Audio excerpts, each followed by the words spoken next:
Background नाम से ही पता चल रहा होगा, और बाकी तो नीरज जी आपको विस्तार में बताएंगे इसके बारे में क्या है। ये क्या है, प्रदेश का एक सीएम कैसा होना चाहिए, जो प्रदेश की हालत को कैसा सही कर सकता है, जो लॉ एंड ऑर्डर को कैसा सही कर सकता है, कैसे असंवैधानिक तत्वों का नाश कर सकता है, वो हम एक सीएम कैसा होना चाहिए, प्रदेश को कैसा ऊपर लेके जाना चाहिए, उस पर ये फिल्म द यूपी फाइल्स। ऐसा लग रहा था कि हिंदुस्तान में जो स्थितियाँ बिगड़ती हुई जा रही है उसको कहीं कहीं यूपी स्टेट्स में आए हुए हमारे सीएम ने कंट्रोल करने की कोशिश की। मैंने कहा ये सारी बात जनता तक पहुंचानी चाहिए पूरे हिंदुस्तान में, और मैं ये कहना चाहूँगा इस मौके पर कि हिंदुस्तान के जितने भी सीएम हैं हर स्टेट्स के, उन्हें अपने स्टेट्स में इस फिल्म को दिखाना चाहिए। सारे एमपीज़ को अपनी सर्कल में दिखाना चाहिए, सारे एमएलएस को अपनी टेरिटरी में पूरी फिल्म दिखानी चाहिए, ताकि वो महसूस कर सके कि हिंदुस्तान को खुशहाली बनाने के लिए क्या किया जा सकता है। यही बात इस फिल्म में दिखाई गई है।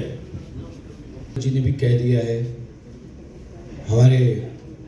प्रोड्यूसर कुलदीप जी ने भी कहा है, और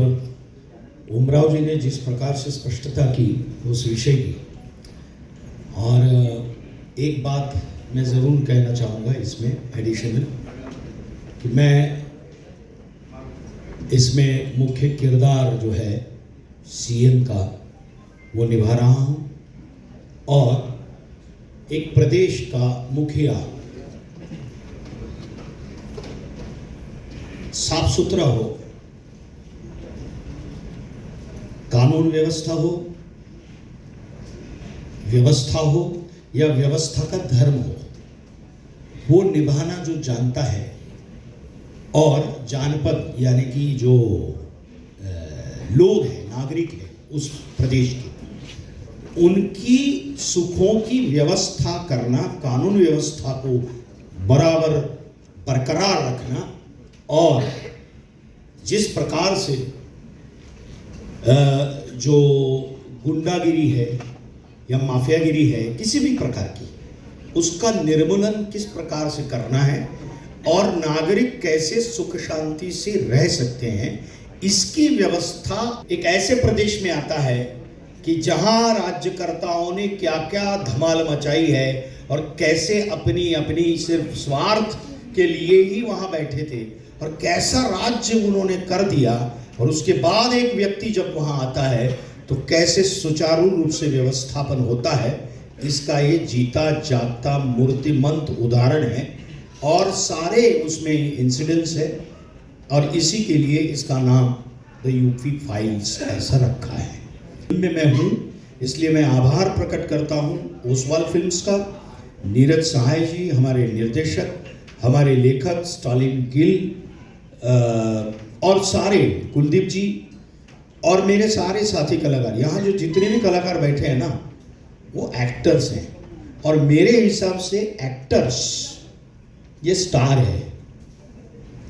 क्योंकि कोई ना कोई वो थिएटर करके आए हैं, ओके, और तब जाके वो हर फिल्म में आधार स्तंभ होते हैं, पिलर होते हैं, और इसलिए यहाँ बैठा हर एक एक्टर ये स्टार है। चाहे वो मिलिंद भाई हो, चाहे वो मंजरी जी हो, चाहे वो अवतार गिल जी हो, चाहे अशोक समर्थ हो, या हमारे भाई किधर गए, अरे अली चला गया, अरे एक्टर है, मैं तो समझ रहा था यहीं पर बैठा है। अच्छी कलाकार, और यहाँ पर बैठे हैं हमारे प्रधानमंत्री जी जैसे ही दिखने वाले, वो उनसे आप पूछेंगे तो बहुत अच्छा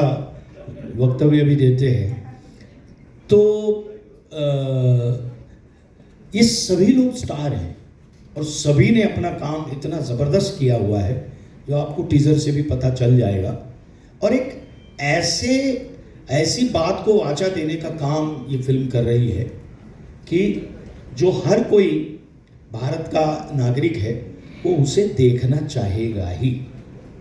और इसलिए मैं कुछ न ज़्यादा बोलते हुए I will hand it over to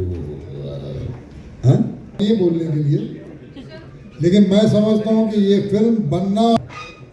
आज के ज़माने में ऐसी फिल्मों का बनना ज़रूरी है, लाजमी है, जिस किस्म का एटमॉस्फेयर हमारे मुल्क में है, तो मैं समझता हूँ कि ये काम जो फिल्म कर सकती है वो भाषण नहीं कर सकते, लोग नहीं कर सकते। तो ये फिल्म है। तो खेर साहब आ चुके हैं,